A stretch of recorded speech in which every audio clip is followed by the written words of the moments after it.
May bonus o 13-month pay ka na ba? Si Jez, na isang virtual assistant, mayroon na noong November 28 pa. Ang kaso, ubos na. Ginamit ko yung kalahati nun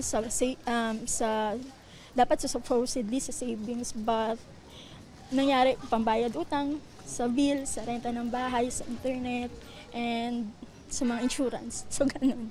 Bagamat malaking bahagi ng 13-month pay ni Jez ay napunta sa mga bayarin, hindi naman daw niya nakalimutan ang sarili. Bumili ng ibang mga libro, and then nakipagkita sa mga kaibigan, isang yup, and then nagkape. Siguro, yung kalahati nung dapat sa savings, nagastos ko sa pagkain.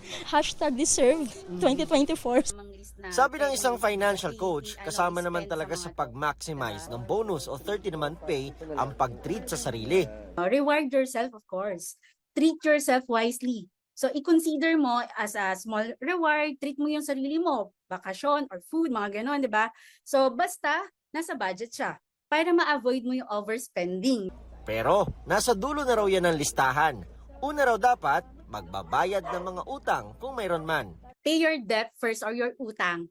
Set aside mo yung money to pay your bills, lalo na yung mga may high interest credit card, loans, or bayad ka muna sa mga pinagkakautangan mo, 'di ba? Para next year, zero utang ka na. Saka isunod ang pagtatabi ng emergency funds. Pwede rin daw ang pag-avail ng health insurance at pag-i-invest. I advise, pwede mo hatiin yung into two, yung bonus mo. 50%, okay? Sa holiday expense mo, of course, hindi mawala yung holiday expense, di ba, sir? Then 50% naman pwede sa emergency fund mo, investment portfolio mo, like mga MP2, mutual funds, UITF, stock, savings. Si Ella na isang government employee at nakatanggap na rin ng 13-month pay. Wais na raw sa paggamit ng bonus. Siguro yung mga first years ko, yes, after graduation. Kasi syempre pag graduate mo, mabibigla ka, ay, meron akong ganito kalaking pera, malalakihan ka. So, ang ginagagawa mo, i-reward mo yung self mo. Ngayon kasi nahati niya sa maraming bagay ang 13-month pay. Yung portion nung 13th month, ang ginawa ko is, tinabi ko, mga 30 to 50% siguro yon. Naglan ako savings. Yung savings noon, yung iba nilagay ko sa digital banking.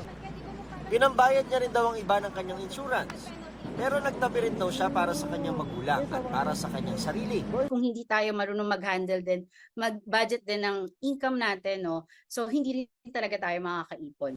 Ang bonus, kaya tinawag na bonus, ay reward para sa mga empleyadong walang pagod na naghahanap buhay. Kaya kung mabigyan man, siguraduhin magagamit ng tama. Para sa GMA Integrated News, Nico Wahe, ang inyong saksi.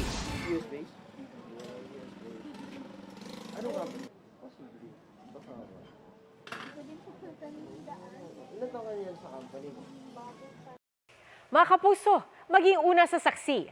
Mag-subscribe sa GMA Integrated News sa YouTube para sa iba't ibang balita.